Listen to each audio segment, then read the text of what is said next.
three excellent sources. First is the Bible. Second is John Kennedy. Third is Zig Ziglar. That's good company. I'm happy Zig's here today. You're going to enjoy.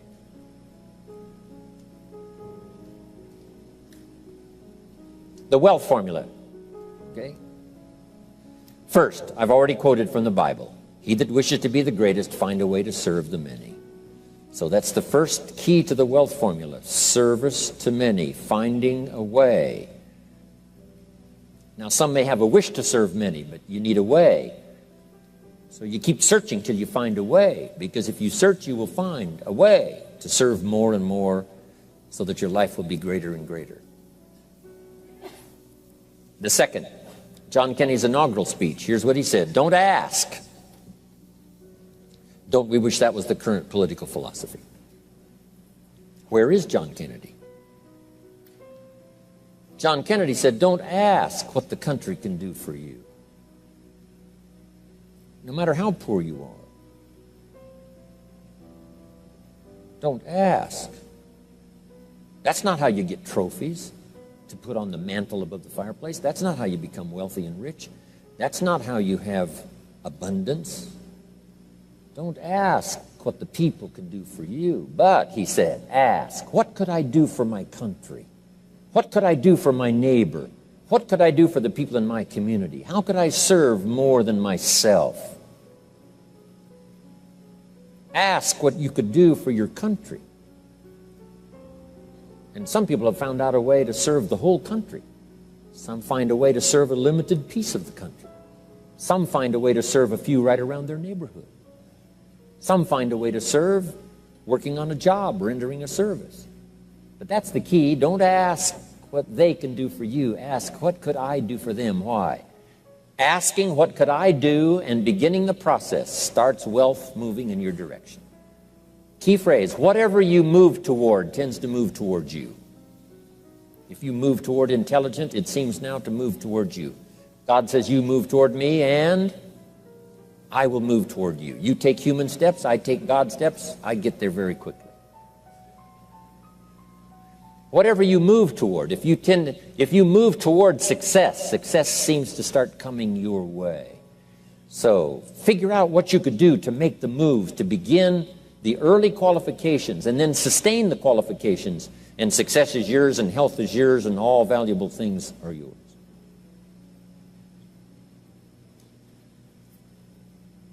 Now, the third, of course, is Zig Ziglar, and I'm going to borrow. Hopefully, he wasn't going to use it today, so I get to borrow it. Zig's got the best formula put in layman's terms I've ever heard. If you help enough people get what they want, you can have everything you want. Help enough people get what they want, you can have everything you want. When I first heard that, I underlined the word everything. And guess what I did? I went for it. If you help enough people get what they want, you can have everything you want. Here's another way to put it. If you help enough people get what they need, you can have everything you need. So you don't supply your need by concentrating on your need. You supply your need by concentrating on the answer, by the deserving, helping enough people.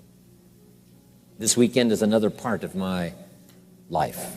Sharing, helping, translating my experiences by the best language I can choose, as awkward as it sometimes seems. Words are clumsy sometimes when you try to express what's going on in your head, let alone your heart. But I'm going to struggle best I can these days with the English language, trying to make it valuable to all of you. Okay. Now, start a little subject called personal development. As you know my story, I met someone when I was 25 years old. His name was Earl Shoaff, who dropped into my life at an extraordinary time. So, key phrase, timing has a lot to do with it, and who knows, part of the mystery of time, the timing. Part of the timing one I just had that experience that I've shared in other seminars when the Girl Scout knocked on my door. And I walked to the door, and she gives me the big pitch on the Girl Scout cookies, best organization in the world for girls. Got several flavors, time to buy the cookies, only $2. And with a big smile, she very politely asked me to buy. No problem, I wanted to buy. Big problem, I didn't have $2 in my pocket. And I didn't want to tell her that. So I did what I thought was next best. I lied to her. And I said, hey, look, I've already bought plenty of Girl Scout cookies. We've still got plenty in the house we haven't eaten yet. She said, oh, that's wonderful. Thank you very much. And she leaves. When she leaves, I say to myself, I don't want to live like this anymore. I mean, how low can you get lying to a Girl Scout? I mean, that's low down.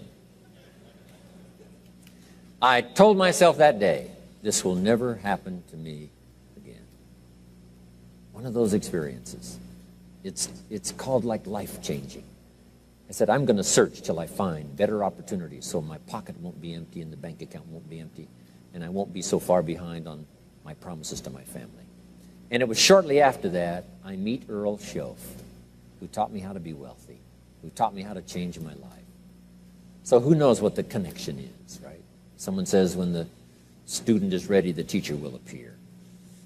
You know, I don't know all the mystery of that. But anyway, it seems like some of those things uniquely happen.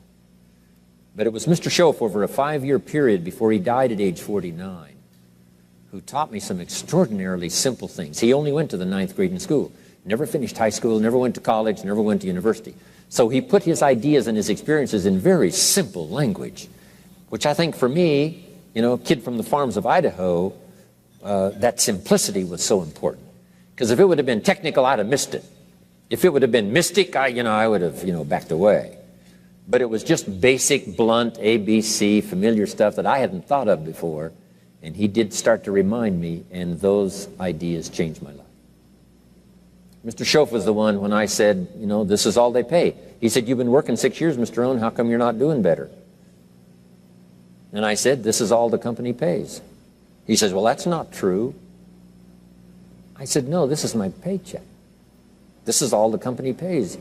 He said, no, this is all the company pays you. I thought, that's a new way to look at it, right? He said, doesn't the company pay 2, 3, 4, 5 times this amount to other people? And I said, well, yes. He said, well, then this is not all the company pays. It's all they pay you.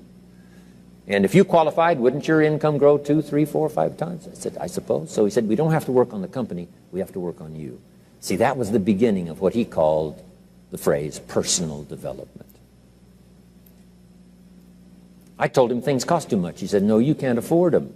I thought, well, that's a new concept. I hadn't thought about that. We put some of the valuable things on the high shelf, so you can't get to them until you qualify. If you want the things on the higher shelf, you got to stand on the books you read. Every book you read, you get to stand a little higher so you can get the things on the higher shelf. See, I learned those concepts. It was so incredible. And here was the most important one. Success is something you attract by the person you become. See, that phrase changed my life. Success is something you attract by the person you become. Success is not something you pursue. It's like chasing a butterfly. You can't quite catch it. Success is something you attract by becoming an attractive person. See, those were new concepts to me. I'm just working hard trying to make a living.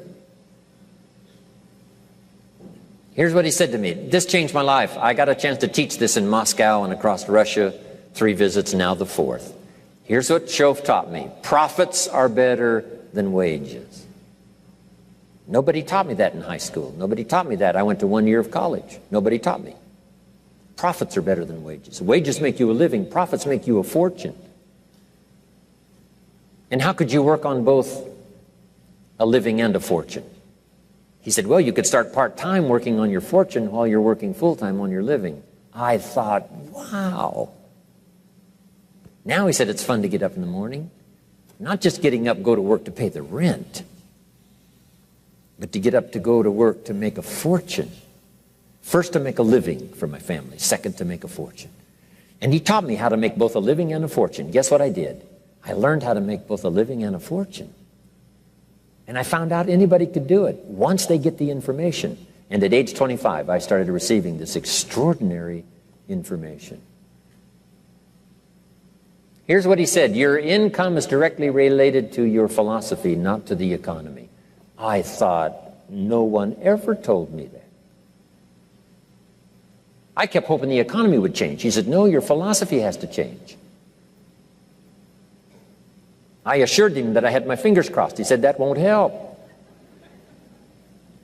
Then what could I do to change my income and multiply it by 2, by 3, by 5, by 10, and then multiply it by 10 again? What could I do? And he started giving me the disciplines and the process of learning the skills to change my life. This was an extraordinary man. Those were extraordinary times for me, life-changing in every manner that you can imagine, but very simple ABC concepts. Here's what I learned: not to search for the exotic until you've discovered the basic.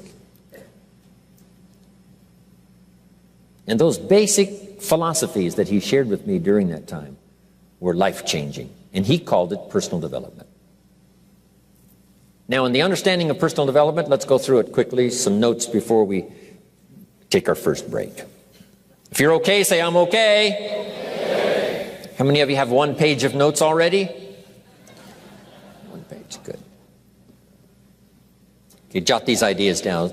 First, for personal development, we must understand the law of the seasons and the lesson of the seasons, which prompted that first book, the first book of mine, Seasons of Life. Here's the phrase: life in business is like the changing seasons. Frank Sinatra used to sing, life is like the seasons. Next phrase: you cannot change the seasons, but you can change yourself.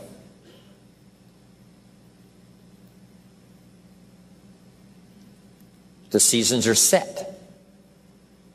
As soon as we arrive on this spinning planet headed somewhere, that's the question to ask. What is the setup? First, so I can survive. Second, so I can succeed. So one of the first things to do is to learn the rhythm of the seasons. The rhythm of night and day. Day follows night. Night follows day. Opportunity follows difficulty. Difficulty follows opportunity. Recession follows expansion regularly. Expansion follows recession. Sadness follows joy. Joy follows sadness. That's called the rhythm of life. So in the seasons now, make these notes. First, learn to handle the winters. Hopefully each winter we get stronger by the process of the experience of the past winters. Learning the lessons of the past to apply to the present. In the winter you have to hang on. In the winter you have to endure.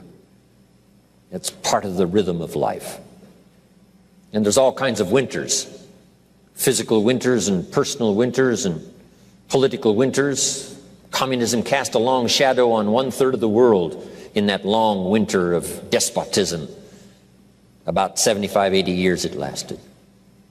Political winters, social winters, spiritual winters, personal winters, when things don't work well. Barbra Streisand sings, it used to be so natural to talk about forever, but used to be's don't count anymore. They just lay on the floor till we sweep them away. You don't sing me love songs, you don't say you need me, and you don't bring me flowers anymore. A song of winter. But we're all acquainted with those experiences. But here's the key. You must just hang on in the winter. Make the note. It doesn't last forever. Some winters seem longer than others. Some winters seem tougher than others. Some winters are more critical and crucial than others. But here's the note. They will pass. The night can only be a few hours. As far as we know, there's never been a double night. And the whole key to this is, surely you can make it just a few hours. Hang on. Whether it's playing a game or whether it's an enterprise, the winters do come. Mickey Mantle, my hero back in those days of the Yankees. Wow. He used to get in the batting slump. It was tragic to watch. This is the home run king. This is the fastest man in baseball. This is one of the most accomplished players ever to play the game. But he used to have these terrible slumps when it seemed like he couldn't get a hit, or he couldn't get very many, and he couldn't hit home runs. And someone asked him one time, what do you start changing? He said, I don't change anything. He said, what do you do? He said, I wait till it's over. Right? You just keep swinging and you just keep hanging in there until finally it passes. Maybe you need a little touch of refinement, but for the most part, here's what you have to do. Endure. Because the winter finally passes and the night finally fades away and the daylight comes and the shadows flee away. So the winters we just have to handle. Here's what's next, the spring. Spring always comes. Opportunity follows difficulty. Day follows night. Here's what spring is called, opportunity. Spring is not a guarantee. It's guaranteed to come, but it's not spring that guarantees the harvest. Here's what you must do. Use the spring to your best advantage. And you've got to hurry because spring is usually not very long. The short season of spring reminds us of urgency. If you want a full harvest, come harvest time, you've got to take advantage, but you must do it quickly. Spring is the opportunity to meet someone. Sometimes you have to do it quickly. Here's a person, you say, be nice to meet that person, but before you get a chance to say hello, they're gone. In space language, we call it window of opportunity. If the rocket doesn't launch and if the spacecraft doesn't go in an appointed time, it's got to wait for another cycle of times. If you don't get it planted this spring, you've got to wait for another cycle of seasons before you have another chance. So, the urgency of spring. Life is brief, so take advantage of every spring you can get for your lifetime. The Beatles wrote, life is very short. And for John Lennon, it was extra short. For Michael Landon, it was extra short. For my dear business colleague, Mark Hughes, it was extra short. He died at age 44. So, it's brief. Bill Bailey reminded me, it's easy to say I've got 20 more years, but here, that sometimes fakes you out, saying I've got 20 more years, meaning it looks like you got a lot of time. But here's what he said, if you go fishing once a year, you've only got 20 more times to go fishing. Not 20 years to go fishing, 20 times. So you've got to make each time count when the opportunity comes, each time. So take into account the brevity of life. My father lived to be 93, but it seemed so short. I kept asking for another 10 years, another 10 years, and finally, it ran out. But 93 is not bad, but it still seemed short. So it is short. So pick up the urgency of spring now. Knock on every door to find the opportunity. Search and search till you find answers for your future. And do it quickly, because spring is short. What if you asked a farmer to go bowling in the spring? He would say, insanity. You can go bowling in the winter.